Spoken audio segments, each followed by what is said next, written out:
Hello बच्चों, कैसे हैं बच्चों। आज हम लोग इस वीडियो में कवर करने वाले हैं केमिकल काइनेटिक्स का एनसीईआरटी क्वेश्चन सॉल्व करेंगे, जो ये सेकंड वीडियो होने वाला है। हमने फर्स्ट वीडियो में एनसीईआरटी के इन टेक्स्ट के क्वेश्चन सॉल्व करा दिए थे, तो आज हम लोग एनसीईआरटी एक्सरसाइज कवर करेंगे क्वेश्चन नंबर 1 से। तो सभी लोग ध्यान दीजिएगा। हम लोग फर्स्ट क्वेश्चन देखते हैं, एनसीईआरटी टेक्स्ट बुक का एक्सरसाइज करेंगे। देखिए, कह रहा है कि from the rate expression for the following reaction determine the their order of reaction and dimension of the rate constant. मतलब आपको ऑर्डर ऑफ रिएक्शन भी बताना है और डायमेंशन ऑफ रेट कांस्टेंट बताना है। रेट कांस्टेंट का यूनिट बताना है। तो रेट कांस्टेंट का यूनिट हम लोग निकाल सकते हैं आसानी से और ऑर्डर भी बता सकते हैं।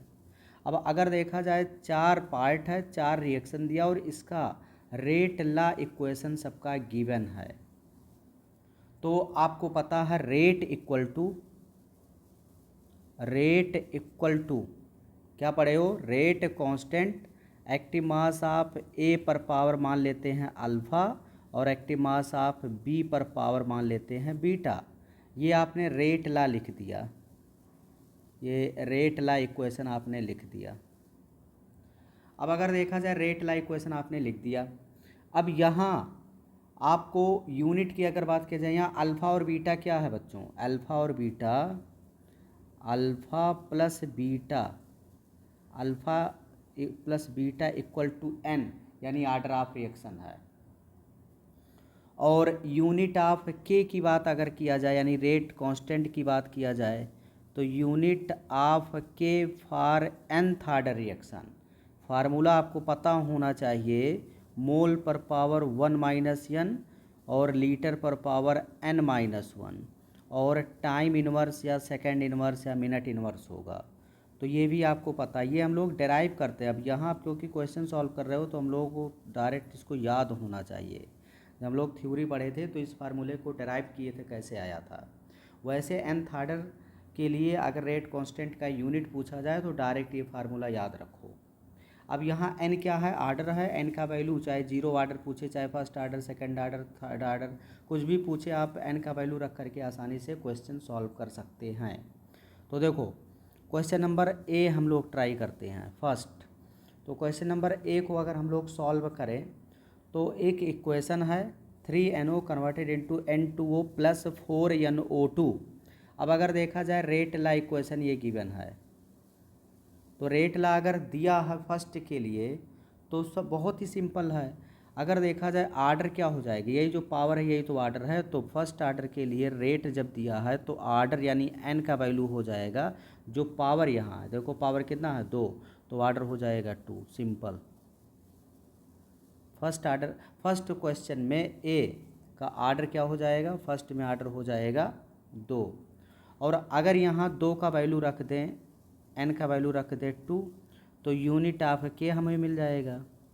तो unit of K equal to मिल जाएगा, क्या मिल जाएगा, मोल पर पावर 1 माइनस 2, लीटर पर पावर 2 माइनस 1, और सेकेंड इन्वर्स कर दे या मिनट इन्वर्स कर दे।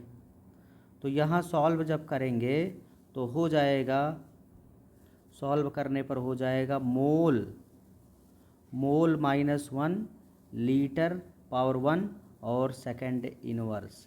तो ये हो गया ए का आंसर। इस तरीके से आप सॉल्व कर सकते हैं। उसके बाद हम लोग बी देखते हैं, बी पार्ट।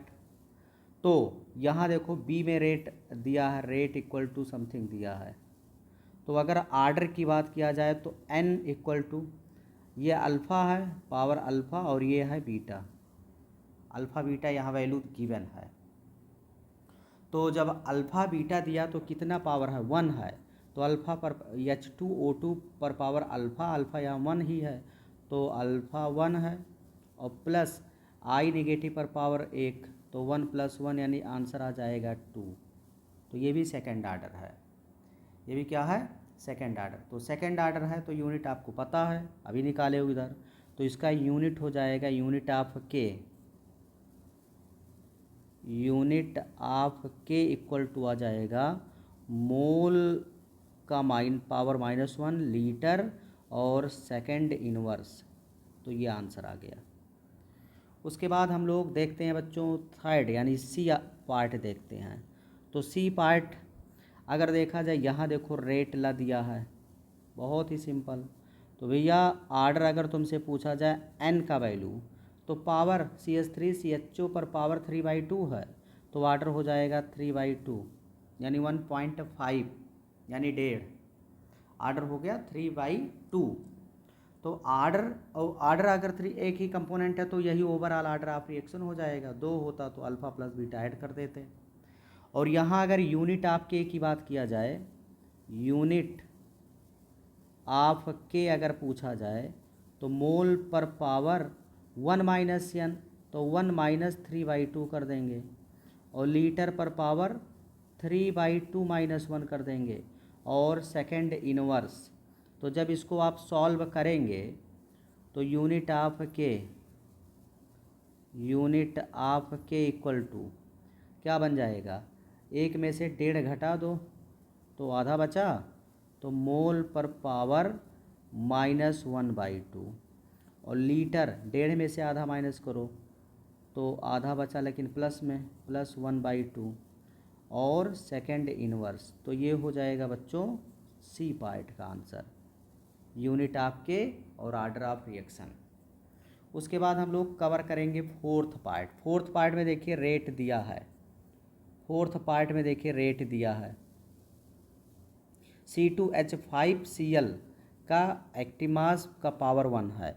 तो अगर देखा जाए हम लोग डी पार्ट अगर सॉल्व करेंगे, डी पार्ट, तो आर्डर हमें तो दिख रहा है, एन का वैल्यू क्या दिख रहा है 1। डी पार्ट में आर्डर क्या है 1। और जो C2H5Cl के रिस्पेक्ट में आर्डर 1 है, तो ओवरऑल आर्डर भी यही हो जाएगा। तो 1, अब हम लोग यूनिट ऑफ के निकालेंगे। तो unit of K equal to हो जाएगा बच्चा लोग, क्या हो जाएगा, मोल पर पावर 1 - n, और 1 - n मतलब 1 कर देंगे। लीटर पर पावर 1 - 1, और सेकंड इनवर्स या मिनट इनवर्स कुछ भी हो सकता है, या टाइम इनवर्स कर दो। तो किसी पर पावर 0 यानी 1, तो बचा क्या, सेकंड इनवर्स बचा। तो फर्स्ट आर्डर का यूनिट हो जाएगा जो रेट कांस्टेंट है, सेकंड इनवर्स या टाइम इनवर्स। तो बच्चों ये रहा पहला क्वेश्चन हम लोग कवर किए। ठीक है, कोई दिक्कत यहाँ तक, सबको समझ में आ गया। चलो आप लोग एक रफ बनाइए और जिसमें सारे NCERT के क्वेश्चन हमारे साथ प्रैक्टिस करते रहिए, इससे आपको बहुत ही फ़ायदा मिलने वाला है।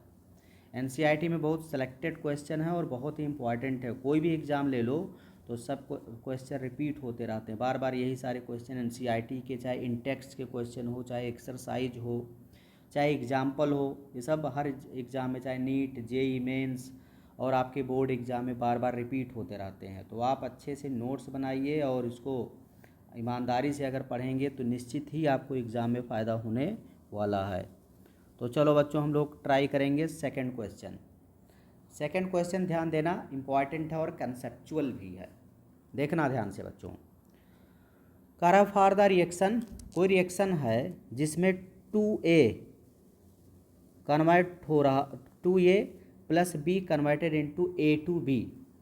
करा rate equal to K active mass of A पर पावर B²। यहाँ रेट दिया है, इसका कोई रिएक्शन दिया है, रेट ला इक्वेशन लिख दिया है, K का वैल्यू गिवन है। Calculate the initial rate of the reaction. करा इनिशियल रेट ऑफ रिएक्शन यानी नॉर्मल रेट ऑफ रिएक्शन बताओ, कब, जब A का वैल्यू इतना हो और B का कंसंट्रेशन इतना हो।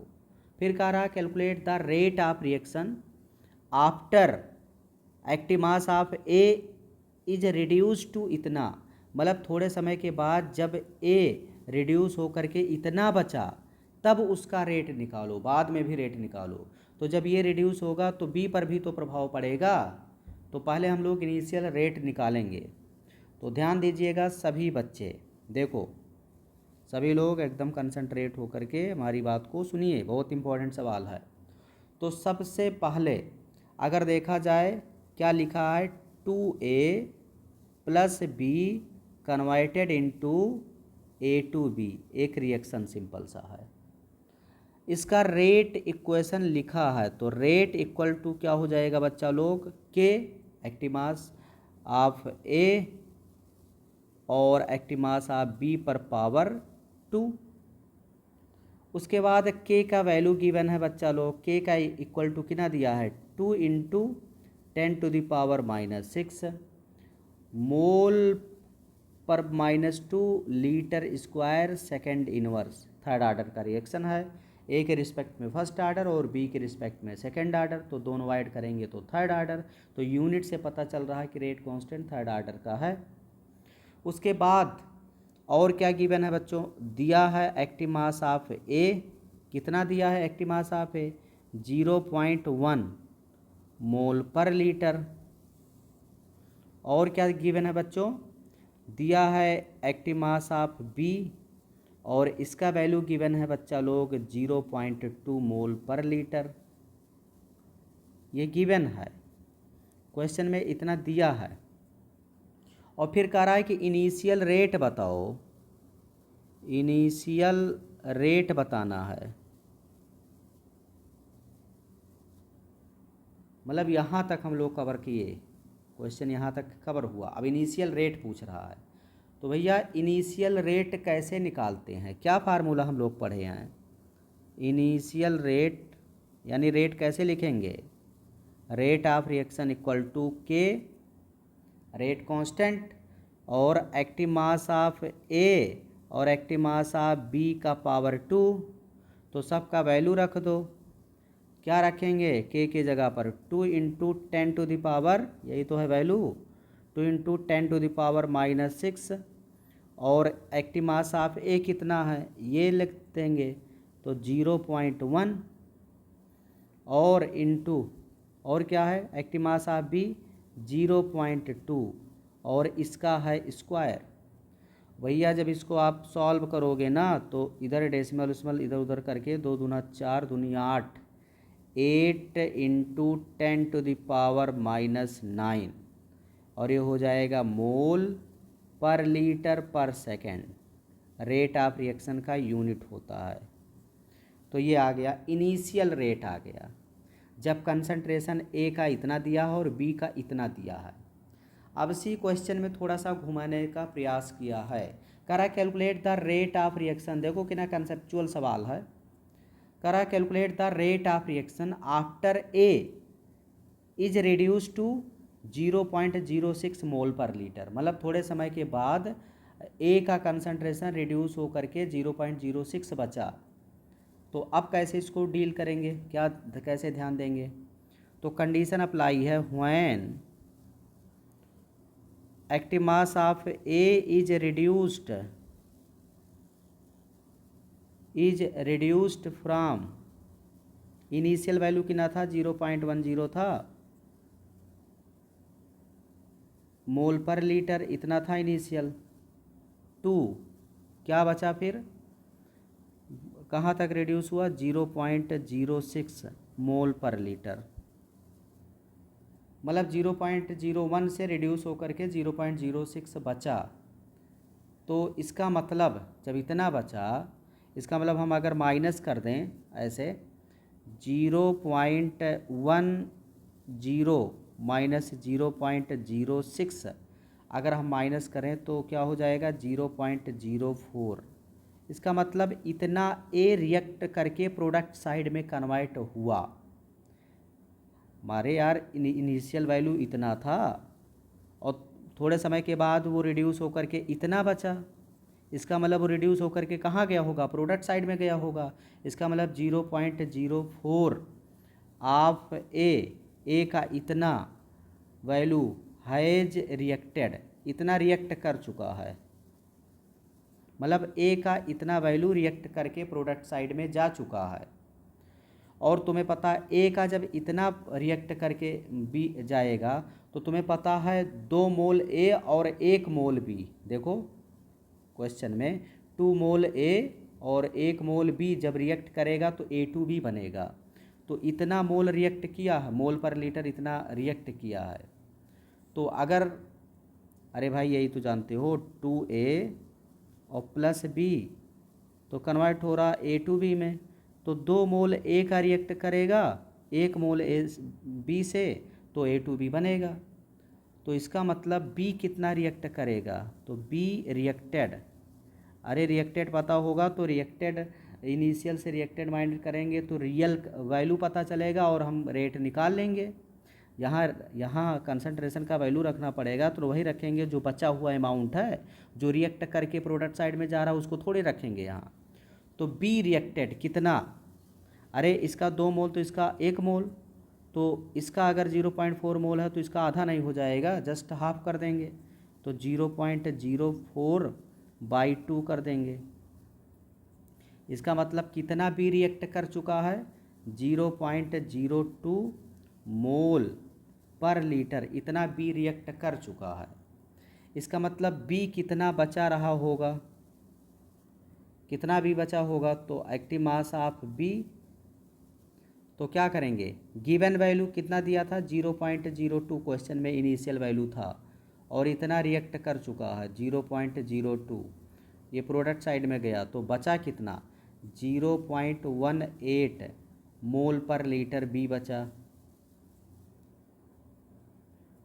इतना बचा, समझे। और ए कितना बचा हुआ है 0.06, ए का तो पहले दिया है कि रिएक्ट करके मतलब लेफ्ट अमाउंट इतना बचा। तो अगर देखा जाए अब हम रेट का फार्मूला लिखेंगे, रेट इक्वल टू क्या पढ़े हो, rate constant active mass of A पर power 1 active mass of B पर पावर 2, क्योंकि ये गिवन है क्वेश्चन में पहले से। अब यहाँ सबका वैल्यू रख दो, तो तुम्हें पता है के का वैल्यू क्या होता है, क्वेश्चन में गिवन है। के का वैल्यू कंसंट्रेशन पर डिपेंड नहीं करता है, तो जो गिवन है वही डायरेक्ट यहाँ रख देंगे। तो के इक्वल टू दिया है 2 × 10⁻⁻6, और ए कितना बचा 0.06 बचा, क्वेश्चन में गिवन है, देखो ए इतना बचा। उसके बाद बी का वैल्यू कितना है, बी का वैल्यू कितना बचा 0.18, और इसका पावर 2 है। इसको हम लोग सॉल्व करके रेट का वैल्यू आसानी से बता सकते हैं। तो इसको जब सॉल्व करोगे तो आंसर आना चाहिए लगभग 3.8 × 10⁻⁻9 मोल पर लीटर पर सेकेंड, या mole litre inverse second inverse. तो ये आ गया रेट, समझे। तो बहुत इंपॉर्टेंट सवाल है, यहाँ तक तो कोई दिक्कत नहीं, हर कोई सॉल्व कर लेगा, लेकिन यही आगे वाला जो है कंडीशन अप्लाई कर दिया है, तो ये आपको ध्यान देना है। और अच्छा सवाल है, एग्ज़ाम में इस टाइप के क्वेश्चन रिपीट होते रहते हैं। ठीक है बच्चों, चलो तो हम लोग अब आगे बढ़ते हैं, अगला क्वेश्चन देखते हैं। चलो देखना क्वेश्चन नंबर 3, आप लोग स्क्रीनशॉट भी ले करके आगे इसको लिख करके अपने नोट्स में या कोई रफ टाइप का एक कॉपी बनाओ जिसमें सारे क्वेश्चन का सॉल्यूशन सिस्टमेटिक आप लिखते जाओ। तो स्क्रीनशॉट ले करके इसको बाद में कवर करते रहो, या वीडियो रोक रोक करके पूरा अच्छे से सिस्टमेटिक सॉल्व करो, फिर आंसर मैच कराओ, तब आपको रियल में इसका फ़ायदा मिलेगा। चलो हम लोग अगला क्वेश्चन देखते हैं, क्वेश्चन नंबर 3। देखिए बच्चों क्या कहा जा रहा है, ध्यान से समझिएगा सभी लोग। क्वेश्चन नंबर 3 कह रहा है कि the decomposition of NH3 on platinum surface is 0 order. आपको पता है, मैंने ट्रिक बताया हुआ है कि अगर कोई रिएक्शन सनलाइट यानी HNU के प्रेजेंस में होगा तो 0 ऑर्डर होगा, या अगर कैटलिस्ट रख दिया जाए एरो पर, या कोई मेटल सरफेस पर प्रोवाइड रिएक्शन हो रहा हो, तो ये सभी 0 ऑर्डर के एग्जाम्पल हो जाएंगे।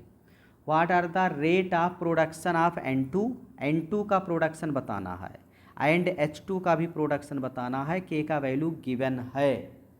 तो रिएक्शन है, क्या रिएक्शन है, हम रिएक्शन लिखते हैं NH3 डिकम्पोज हुआ, NH3 डिकम्पोज हुआ प्लेटिनम सरफेस पर, किस में डिकम्पोज हुआ N2, और +3H2 में डिकम्पोज हो रहा है।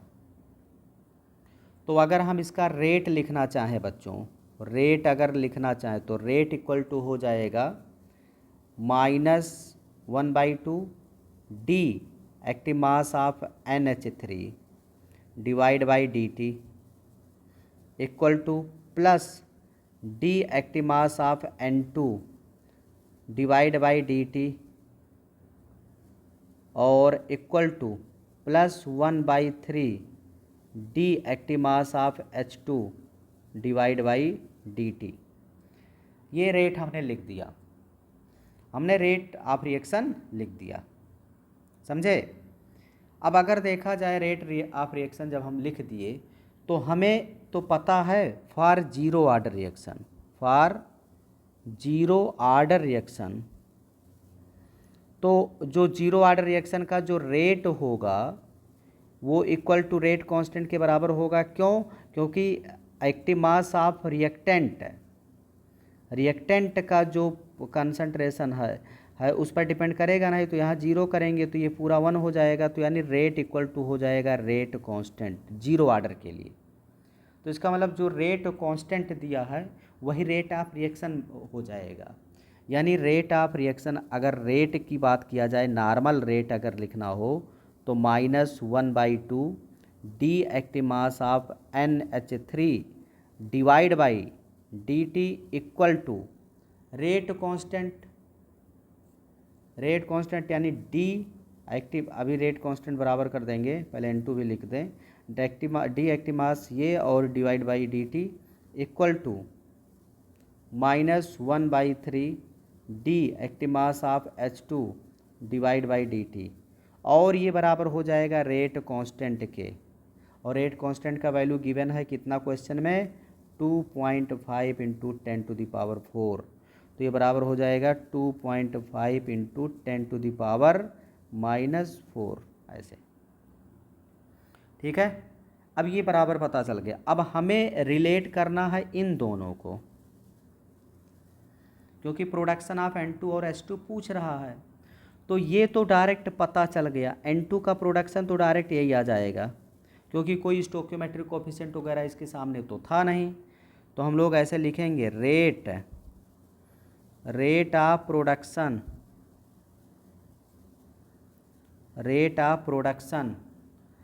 ऑफ N2, तो क्या करेंगे, D active mass of N2 divide by dt, ये जस्ट बराबर हो जाएगा 2.5 × 10⁻⁻4, और यूनिट आपको पता ही है, जीरो ऑर्डर का यूनिट क्या होगा। अच्छा, रेट बताना है तो रेट का यूनिट पता ही है, मोल पर लीटर पर सेकेंड। तो ये प्रोडक्शन ऑफ N2 आ गया। अब हमें चाहिए प्रोडक्शन ऑफ H2, अब हमें चाहिए rate of production of H2। तो rate of production of H2 निकालना है। तो rate of production of H2 मतलब इतना होगा,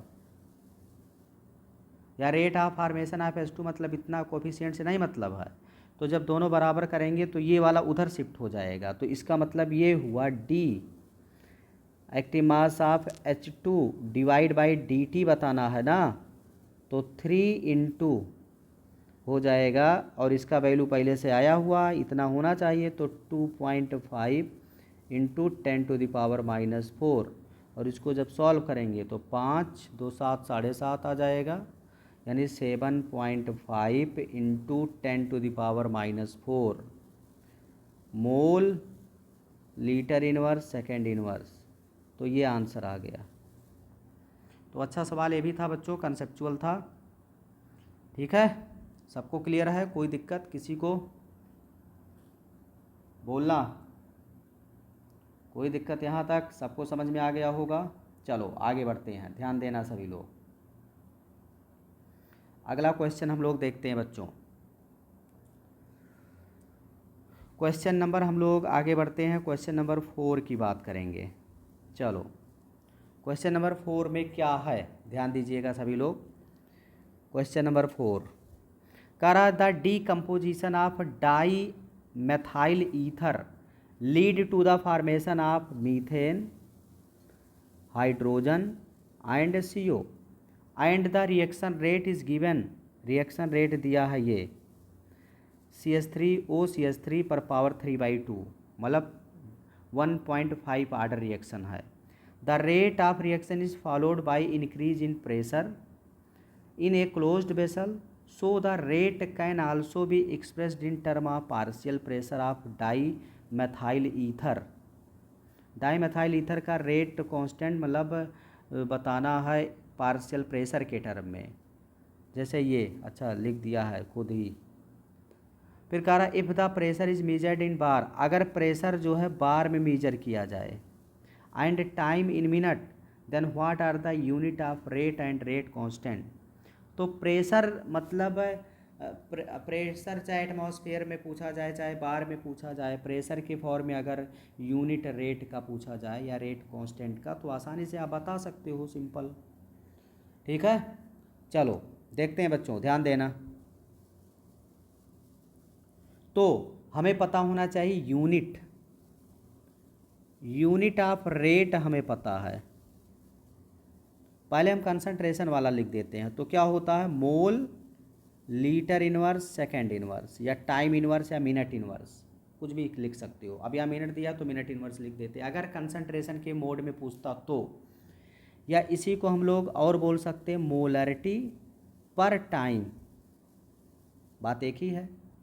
लेकिन अगर यही प्रेशर के फॉर्म में होता तो मोलरिटी की जगह पर एटमॉस्फेयर या बार हम लोग लिख सकते थे। तो इन टर्म ऑफ प्रेशर के टर्म में अगर पूछा जाए तो क्या करेंगे, तो यम के जगह पर हम लोग बार लिख देंगे, तो बार मिनट इनवर्स हो जाएगा, मिनट इनवर्स। तो यूनिट ऑफ रेट हो गया, रेट का यूनिट बार मिनट इनवर्स हो जाएगा। अच्छा, अब आगे हम लोग अगर बढ़े तो यूनिट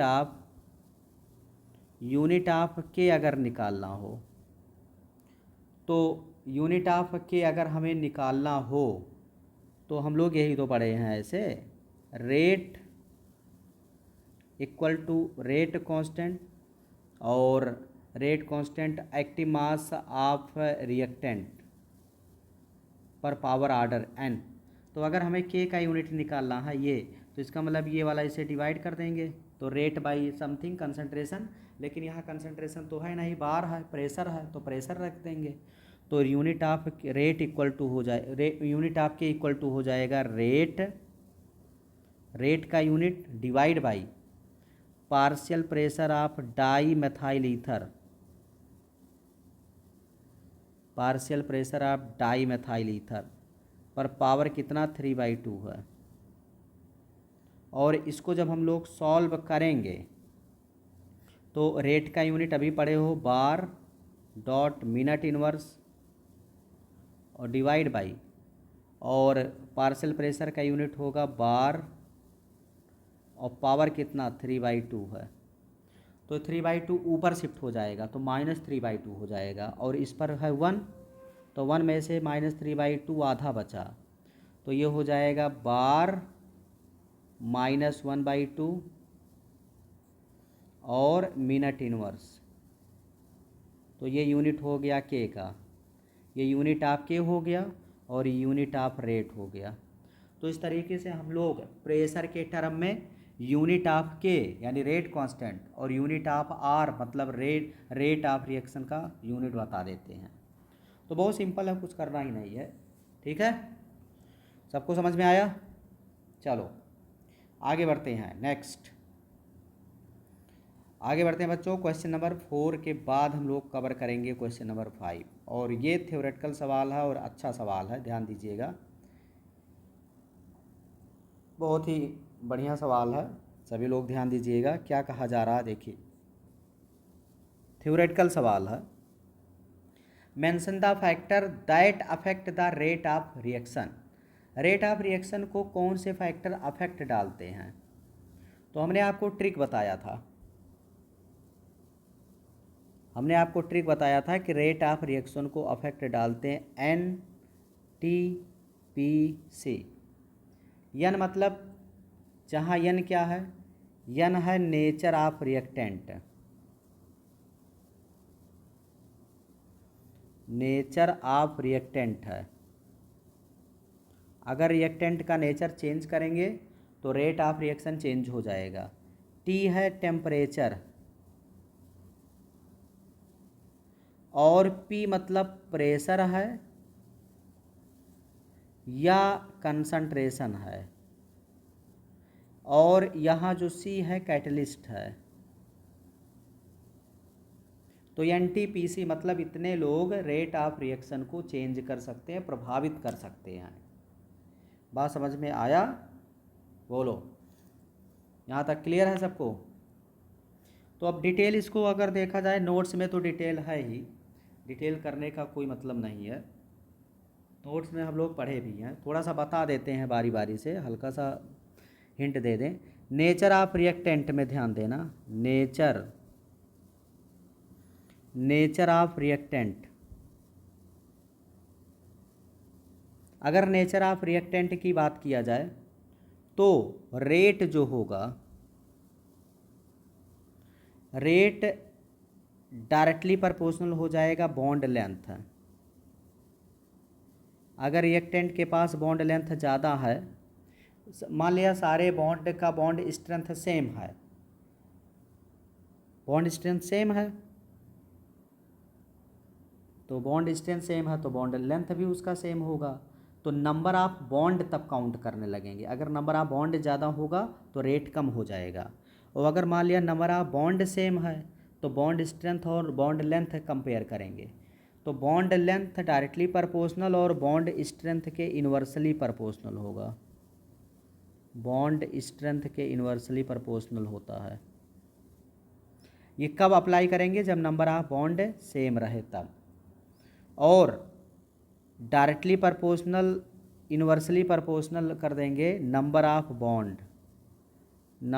बॉन्ड इन रिएक्टेंट। तो ये कब अप्लाई करेंगे? जब बॉन्ड स्ट्रेंथ या बॉन्ड लेंथ सेम हो तो नंबर ऑफ बॉन्ड काउंट करेंगे, अगर बॉन्ड की संख्या ज़्यादा तो रेट हो जाएगा कम। ध्यान देना, दोनों कंडीशन। ऊपर वाला कब हम अप्लाई करेंगे? जब नंबर ऑफ बॉन्ड सेम हो, और नीचे वाला कब अप्लाई करेंगे? जब बॉन्ड स्ट्रेंथ और बॉन्ड लेंथ सेम हो। तो बॉन्ड अगर ज़्यादा तो रेट कम, और अगर नंबर ऑफ बॉन्ड सेम है तो बॉन्ड लेंथ अगर ज़्यादा तो जल्दी टूट जाएगा रिएक्टेंट का बॉन्ड, और वो प्रोडक्ट में इजीली बदल जाएगा, मतलब रेट ऑफ रिएक्शन बढ़ जाएगा। एक एग्जांपल ले लो, जैसे मान लेते हैं CH4, इसको जलाया गया ऑक्सीजन के प्रेजेंस में, और ये R1 स्पीड से जल रहा है, और ये जल करके कन्वर्ट हुआ R2 plus CO2 plus 2H2O में, और C2H6 को जलाया गया O2 के प्रेजेंस में, ये R2 स्पीड से जल रहा है, CO2 प्लस H2O में बदल रहा है। तो जलने का स्पीड किसका ज़्यादा होगा? कौन तेज़ी से जलेगा इसमें? कौन इसमें तेज़ जलेगा? अब इसमें अगर देखा जाए, इसमें बॉन्ड की संख्या कम है, इसकी बॉन्ड की संख्या ज़्यादा, जबकि बॉन्ड लेंथ है कार्बन और हाइड्रोजन में सेम है, बॉन्ड स्ट्रेंथ सेम है, तो नंबर ऑफ बॉन्ड सेकंड वाले में ज़्यादा है, तो रेट किसका बढ़ जाएगा? R1 is greater than R2, तो बॉन्ड ज़्यादा तो रेट ऑफ रिएक्शन कम। उसके बाद हम लोग देख लेते हैं टेम्परेचर। तो बहुत सिंपल सा है, अगर टेम्परेचर इंक्रीज करेंगे तो टेम्परेचर जब बढ़ाते हैं तो मॉलिक्यूल में वाइब्रेशन होने लगेगा, काइनेटिक एनर्जी बढ़ने लगेगा। टेम्परेचर बढ़ाएंगे तो काइनेटिक एनर्जी इंक्रीज करेगा, और काइनेटिक एनर्जी जब बढ़ा तो मॉलिक्यूलर वेलोसिटी इंक्रीज होने लगता है, मॉलिक्यूलर वेलोसिटी इंक्रीज होगा, और मॉलिक्यूलर वेलोसिटी जब इंक्रीज हुआ तो number of effective collision increase होने लगेगा, नंबर ऑफ इफेक्टिव कोलिजन बढ़ने लगेगा, और इफेक्टिव कोलिजन अगर बढ़ा तो प्रोडक्ट बनने का चांस ज़्यादा, तो इस वजह से रेट ऑफ रिएक्शन बढ़ने लगता है, रेट ऑफ रिएक्शन इंक्रीज हो जाएगा। तो ये है टेम्परेचर का प्रभाव। अब नेचर ऑफ रिएक्टेंट में ये भी हमें पता होना चाहिए, गैस का सबसे ज़्यादा, फिर रेट हो जाएगा लिक्विड का, और फिर हो जाएगा रेट ऑफ सॉलिड। अगर सॉलिड रिएक्टेंट है तो रेट ऑफ रिएक्शन कम हो जाएगा। सरफेस एरिया जितना बढ़ाएंगे रेट ऑफ रिएक्शन बढ़ता जाता है। अगर सरफेस एरिया बढ़ाएंगे तो रेट ऑफ रिएक्शन बढ़ेगा। जैसे मान लिया 2 कंटेनर ले लिया जाए, एक कंटेनर और एक कंटेनर का सरफेस एरिया ज़्यादा है, पानी रख दो इसमें, 1 लीटर पानी रख दिया जाए, तो 1 लीटर इसमें वाटर रख दो, 1 लीटर इसमें वाटर रख दो, तो कौन जल्दी वेपराइज होगा? जिसका सरफेस एरिया ज़्यादा होगा। तो इसका मतलब rate of vaporisation directly proportional surface area. अगर सरफेस एरिया ज़्यादा तो रेट ऑफ वेपराइजेशन ज़्यादा। तो अगर देखा जाए इसका R1 है, इसका R2, तो किसका ज़्यादा हो जाएगा? R2 is greater than R1, क्योंकि सरफेस एरिया R2 में ज़्यादा है। ठीक है बच्चों, चलो अब हम लोग देखते हैं कंसंट्रेशन। तो कंसंट्रेशन प्रेशर अभी देखेंगे, पहले हम लोग देख लेते हैं कैटलिस्ट। ये ज़्यादा इंपॉर्टेंट है। कैटलिस्ट, कैटलिस्ट बच्चों 2 टाइप का होता है। कैटलिस्ट 2 टाइप का होता है, ध्यान देना। एक होता है पॉजिटिव कैटलिस्ट, एक होता है पॉजिटिव कैटलिस्ट। पॉजिटिव कैटलिस्ट जो है रेट ऑफ रिएक्शन को बढ़ा देते हैं, रेट ऑफ रिएक्शन को इंक्रीज करते हैं ये बाय डिक्रीजिंग एक्टिवेशन एनर्जी। बहुत इंपॉर्टेंट बात है, एक्टिवेशन एनर्जी को कम करके रेट ऑफ रिएक्शन को पॉजिटिव कैटलिस्ट बढ़ा देता है। और दूसरा होता है नेगेटिव कैटलिस्ट। और जो नेगेटिव कैटलिस्ट होगा ये रेट ऑफ रिएक्शन को डिक्रीज करता है। और कैसे डिक्रीज करेगा? By increasing activation energy. Activation energy को ये इंक्रीज करके रेट ऑफ रिएक्शन को डिक्रीज कर देता। तो बहुत इंपॉर्टेंट है, ये ध्यान देना। उसके बाद फोर्थ है, जैसे मान लिया कोई रिएक्टेंट प्रोडक्ट में बदल रहा है, तो अगर रेट की बात किया जाए तो rate constant active mass of reactant, तो जितना रिएक्टेंट का कंसंट्रेशन बढ़ाएंगे रेट बढ़ता जाएगा, यानी rate of reaction directly proportional concentration of reactant. Reactant का कंसंट्रेशन जितना बढ़ाएंगे rate of reaction forward direction में उतना ज़्यादा होगा। और अगर रिएक्शन हमारा प्रेशर में दिया है तो प्रेशर भी बढ़ाएंगे तो भी रिएक्शन प्रभावित हो जाएगा। तो अगर प्रेशर के फॉर्म में दिया है, गैसियस फॉर्म में दिया, तब तो प्रेशर पर डिपेंड करेगा rate of reaction, otherwise concentration पर डिपेंड करेगा, प्रेशर पर डिपेंड नहीं करेगा। तो ये रहा 5th क्वेश्चन का पूरा डिटेल एक्सप्लेनेशन सॉल्यूशन। अच्छा सवाल था, थ्योरेटिकल, आपके सीबीएसई बोर्ड में रिपीट हो सकता है, तो आप स्क्रीनशॉट ले सकते हैं और इसको बार बार रिवाइज करते रहिए। ठीक है बच्चों, चलो आगे बढ़ते हैं। नेक्स्ट प्रॉब्लम देखते हैं कौन सा है। अगला क्वेश्चन देखना बच्चों, ध्यान से समझिएगा। कह रहा है a reaction is second order with respect to reactant. Reactant के रिस्पेक्ट में कह रहा है कि कोई रिएक्शन है, सेकंड ऑर्डर रिएक्शन है। How is rate of reaction affected if the concentration of the reactant is double and reduce to half. कह रहा है कि रेट ऑफ रिएक्शन पर क्या प्रभाव पड़ेगा अगर कंसंट्रेशन क्या कर दिया जाए, डबल कर दें और या उसको आधा कर दें, तो रेट ऑफ रिएक्शन पर क्या प्रभाव पड़ेगा। तो ये तो बहुत बच्चों वाला सवाल है, इस टाइप का क्वेश्चन तो आप तुरंत वीडियो को रोकिए और खुद से सॉल्व करके आंसर मैच करा लीजिए तुरंत। तो भैया पहले हम लोग रेट लिख दें, तो रेट इक्वल टू क्या पड़े हो, rate constant active mass of A का स्क्वायर, और इसको मान लिया हम लिख देते हैं, ऐसे लिख दिया, चलो ऐसे लिख दें, रेट के और इसका पावर हम स्क्वायर ए कर देते हैं। अब कह रहा है कि इफ है कंसंट्रेशन जो ए है वो क्या हो जा रहा है, डबल, तो डबल मतलब मान लेते हैं 2A हो जा रहा है। तो जब 2A हो जा रहा है तो रेट क्या होगा, तो rate equal to rate constant और 2A का पावर 2। और इसको जब सॉल्व करेंगे बच्चा तो के बाहर आया, के बाहर ले लो और ये हो जाएगा 4A स्क्वायर, ऐसे लिख देंगे 4A स्क्वायर। अब या इसी को ऐसे लिख दें, इसको इकट्ठा लिखें जिससे इसे कंपेयर करने में थोड़ा अच्छा लगे, और इसको ऐसे 4 को आगे लिख लेते हैं इंटू Ka², मतलब 4 टाइम हुआ। अगर अगर आप कंसंट्रेशन रिएक्टेंट का 2 टाइम किए तो रेट क्या हो गया, 4 टाइम हो जा रहा है। रेट क्या हो जा रहा है, 4 टाइम। कितना, इनिशियल रेट का, ये इनिशियल रेट का वैल्यू है, ये इनिशियल रेट है। तो जो मतलब डबल करने पर रेट ऑफ रिएक्शन क्या हो जा रहा है, 4 टाइम, 4 टाइम हो जा रहा है ऑफ किसका, इनिशियल रेट का, इनिशियल रेट का 4 टाइम हो जा रहा है। लेकिन अब अगर कहा जाए इफ़ एक्टिव मास ऑफ ए मतलब हाफ हो जा रहा, रिड्यूस टू हाफ, तो A/2 कर दो, तो रेट क्या हो जाएगा, तो रेट इक्वल टू रख दो के, और अब की बार हम लोग A/2 का स्क्वायर करेंगे। तो जब इसको सॉल्व करेंगे तो क्या हो जाएगा, 1/4 Ka², तो ये तो सेम ही है, तो 1/4। इसका मतलब अब की बार रेट क्या हुआ, रेट हो गया 1/4 time of the initial rate. Initial rate का क्या हो गया बच्चों, 1/4 टाइम।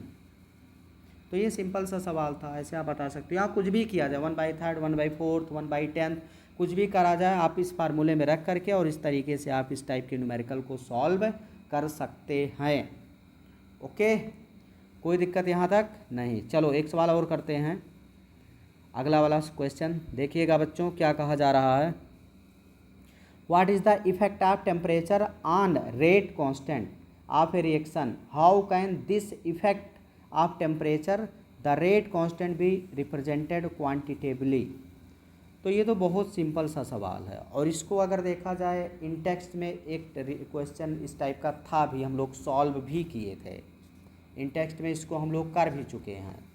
ध्यान दीजिए, कोई सवाल था इन टेक्स्ट का, तो इसको हम लोग करेंगे क्या, करा है कि रेट कांस्टेंट यानी के पर टेम्परेचर का किस तरीके से प्रभाव पड़ता है। तो रेट कांस्टेंट जो होता है, रेट कांस्टेंट की अगर बात किया जाए ऑफ ए रिएक्शन, किसी भी रिएक्शन का जो रेट कांस्टेंट होता है, अगर 10 डिग्री सेल्सियस टेम्परेचर इंक्रीज किया जाए तो लगभग डबल हो जाता है, इज ए नियरली डबल्ड, लगभग डबल्ड हो जाता है बाई